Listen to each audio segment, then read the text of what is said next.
Il est temps que l'homme nouveau prenne conscience des blocages créés dans son mental par l'invisible astral de la mort. Il est temps que ce dernier comprenne ce qu'est la mort et qu'il ne la voit plus comme étant le produit d'une finalité dans l'expérience corporelle. Ceci est une très grave illusion.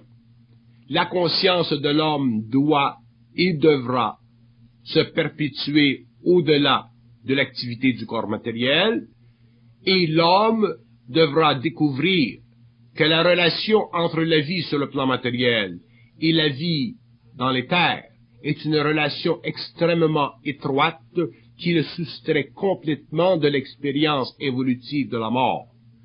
Mais rien de ceci ne pourra être donné à l'homme, rendu à l'homme, tant que ce dernier n'aura pas parfaitement compris, réalisé, que son mental inférieur est à la source de sa limitation, à la source de l'impuissance de sa conscience, à la source de la limitation de son intelligence et aussi à la source de la mort.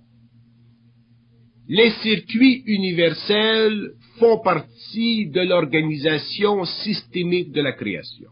Ils ont toujours existé, ils existeront toujours.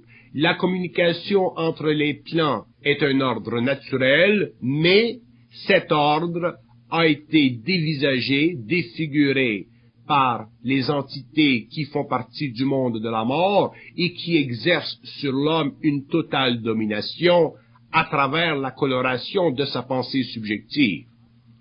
Donc l'homme doit prendre conscience qu'il est nécessaire chez lui d'entraver cette activité astrale et de mettre fin à cette situation d'incapacité psychologique ou d'incapacité créative qui l'empêche d'avoir accès à des réponses intelligentes, créatives et soutenantes pour sa vie matérielle. Tant qu'il est sur le plan matériel, tant qu'il n'a pas atteint encore le stage où il puisse évoluer dans les terres.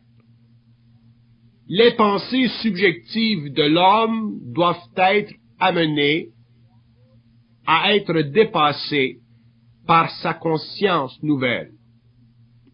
Mais ces pensées ne le seront que lorsque l'homme aura finalement compris que toute pensée venant vers lui, qui ne lui permet pas d'accéder à de l'information réelle et créative, est une pensée astralisée, donc contrôlée quelque part dans l'astral par une entité avec laquelle il a des liens vibratoires sympathiques.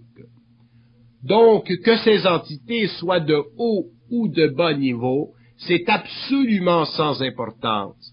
L'homme doit être libre et il ne le sera que lorsque son esprit sera libre du monde de la mort, c'est-à-dire lorsque son esprit sera libre de se déplacer dans les éthers des mondes de la lumière en dehors de cette sphère astrale et planétaire. Mais pour ce, il faut que l'homme prenne en main sa propre condition, qu'il évalue sa propre situation, qu'il regarde de très près ses pensées et qu'il aussi puisse mesurer pourquoi et jusqu'à quel point il lui est impossible de recevoir de l'information intelligente qu'il peut facilement évaluer par vibration afin de comprendre la vie et savoir où il s'en va dans la vie. Mais l'homme a été tellement conditionné par le passé, il possède une mémoire subjective tellement vaste et tellement colorée qu'il n'est pas évident pour lui qu'il a accès à de l'information qui transcende les sphères astrales de l'évolution. Il n'est pas évident à l'ego qu'il a accès à de l'information telle que la simple révélation, que le simple mouvement de cette information vers lui ferait déjà de lui un être intelligent. Nous affirmons aujourd'hui que le phénomène de l'intelligence, ou la nature de l'intelligence, ou la réalité de l'intelligence, chez l'être humain conscient, est simplement un mouvement d'énergie de son esprit à travers les plans éthériques de la lumière dans les plans ou dans les mondes mentaux. Autrement dit, nous affirmons aujourd'hui que le phénomène d'être intelligent représente, réfléchit la liberté qu'a l'esprit de se dissocier, de se séparer de l'astral évolutif. Ni plus et ni moins. Mais il existe des conditions d'ordre émotif, d'ordre mental, d'ordre énergétique, qui font que l'homme, dans un temps, ne peut pas subir, à cause de son émotivité, à cause de sa mémoire, cette grande descente d'énergie en lui, qui ferait de lui, s'il n'était pas préparé, un être incapable d'en supporter la puissance, la décharge. Donc, il y a le temps. Donc, il y a les périodes, les phases de transmutation, mais au-delà de ceci, il y a la liberté de l'homme. Mais l'homme doit regarder sa condition en fonction de ses pensées aujourd'hui. Il doit commencer à s'exercer, à vérifier jusqu'à quel point il peut recevoir de l'information. Vérifier jusqu'à quel point il peut se fier à cette information. Et bien précisément, pouvoir évaluer toute information qui lui est donnée. Parce qu'il est évident que le monde de la mort se fera passer pour le monde de l'esprit. Il est évident que des entités dans le monde de la mort laisseront croire à l'homme qui débute naïvement dans la communication télépathique que ces mêmes intelligences sont ou représentent son double, son esprit, sa réalité dans les mondes de la lumière. Et l'homme doit pouvoir voir à travers ce jeu. Rien, personne ne peut le faire pour lui. Il ne peut qu'utiliser les outils qui lui sont donnés aujourd'hui de par l'instruction de la conscience supramentale afin de se protéger parfaitement contre les subtils voiles du mensonge cosmique dont ces intelligences, ces entités sont maîtres dans l'utilisation depuis des millénaires. L'évolution de la conscience supramentale sur la Terre permettra à l'homme de réaliser que la conscience est en fait une dimension, elle n'est pas simplement un état. Et lorsqu'il aura réalisé que la conscience est une dimension, il commencera lentement à vivre dans cette dimension. Et à partir de ce moment-là, la conscience ne sera plus simplement quelque chose qu'il vit sur le plan personnel. La conscience reflètera définitivement et avec parfaite authenticité la qualité intégrale de la conscience, de l'intelligence, du mental humain, libre et universel. Lorsque l'homme aura réalisé que la conscience est une dimension et qu'elle n'est pas simplement un état, il aura compris combien concret est l'invisible et combien il lui est possible de savoir de choses qui confirment la beauté de l'évolution et la complexité des systèmes qui la sous-tendent. Mais tant que l'homme ne sera pas arrivé au stage de perfectionnement de son mental, à cause de l'activité abrutissante de ses pensées subjectives,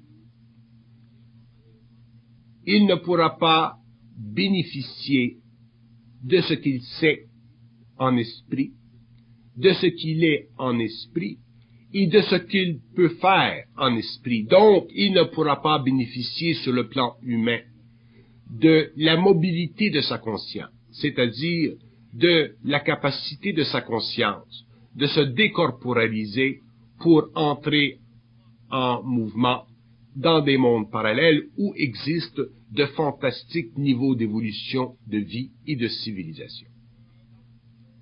Il est très important pour l'être humain de comprendre et de saisir objectivement ces paroles, parce que ces paroles ne viennent pas de l'homme, elles viennent de l'esprit de l'homme. Ces paroles ne sont pas le produit de la fantaisie psychologique de l'ego, elles sont le produit de la manifestation sur la terre d'une pensée qui est supramentale, qui n'est pas humaine dans le sens purement planétaire, mais qui est humaine dans le sens cosmique du terme. Donc l'homme aujourd'hui bénéficie d'une façon très minimale d'une science qui deviendra très vaste et qui ouvrira graduellement les portes de l'infinité et qui donneront à l'homme éventuellement la possibilité d'immortaliser sa conscience, c'est-à-dire de se déplacer dans l'éther après l'utilisation finalitaire de son corps matériel. Mais tant que l'homme n'aura pas compris la nature de ses pensées et qu'il n'aura pas dépassé la congestion qu'elle crée dans son mental, il ne pourra pas bénéficier des circuits universels, c'est-à-dire qu'il ne pourra pas bénéficier du mouvement de son esprit dans des mondes qui représentent pour lui l'expérience, la science, la maîtrise et la conscience pure. Une fois que l'homme vivra un mental épuré, son esprit, dans son propre temps, sera libre d'ouvrir les portes de sa conscience. Et lorsque l'esprit de l'homme ouvre les portes de la conscience de l'homme, l'homme vit, sur le plan de son expérience, de son état mental, une pénétration dans les mondes et les plans parallèles.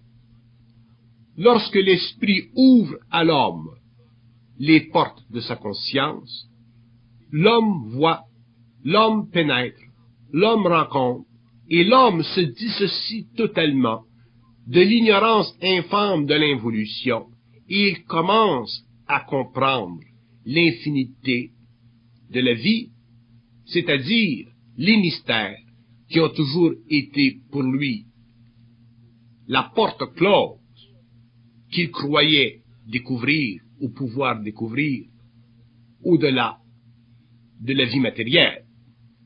Mais ceci est une illusion, parce que même dans le monde de la mort, les intelligences, les entités sont incapables de savoir. Elles sont obligées d'évoluer selon une programmation qui fait partie du pouvoir des forces de l'involution sur leur état. Donc même les entités dans le monde de la mort sont englobées par les lois de ce monde. Ils ne peuvent et ne pourront jamais s'en sortir que lorsqu'ils seront déterminés à rejoindre la matière pour fusionner avec leur propre lumière au cours de l'évolution. Donc l'homme aujourd'hui est dans une situation favorable, il est dans une situation ascendante, il a la capacité finalement de s'instruire de lui-même, de s'instruire de son esprit selon le niveau d'évolution de son propre esprit. Mais l'esprit de l'homme ne peut rien contre le monde de la mort parce que l'homme est un être angoissé. L'homme est un être qui vit la crainte. L'homme est un être qui vit constamment une réaction vis-à-vis son esprit à cause de la manipulation de ses énergies, à travers le mental et l'émotion, à partir de cette sphère astrale qui est la mort. Donc, si l'esprit de l'homme, déjà, sur la planète, a commencé à travailler pour instruire l'homme, il y va de lui de prendre conscience de l'information occulte qui existe sur la Terre et de commencer lentement à regarder sa nature humaine, sa conscience personnelle, sa personnalité, ses pensées subjectives en fonction de cette nouvelle intelligence, de cette nouvelle lumière, de cette nouvelle science, de ce nouveau pouvoir de l'homme. Si l'homme, personnellement, se refuse, s'il retarde, s'il vit trop en fonction de sa mémoire, cette transmutation, cette évolution sera plus lente et il ne pourra bénéficier que dans d'autres vies de ce qu'il pourrait bénéficier dans cette vie présente. Tout est en relation avec la mécanicité ténébreuse des pensées subjectives. Et une des choses que l'homme nouveau devra apprendre, c'est celle-là qui lui permettra de contraster son intelligence réelle avec son intelligence subjective, de contraster son intelligence créative contre son intelligence purement réflexive et subjective. Et lorsqu'il aura pris de l'expérience, lorsqu'il se sera graduellement limité dans sa timidité, lorsqu'il aura pris de plus en plus d'espace à l'intérieur de sa propre réalité, il verra que le jeu est très simple, mais que le jeu aussi est très étroit, et qu'il sera obligé de se méfier constamment jusqu'au jour où il sera absolument certain de ce qu'il sait, de ce qu'il dit, de ce qu'il est et de ce qu'il sera.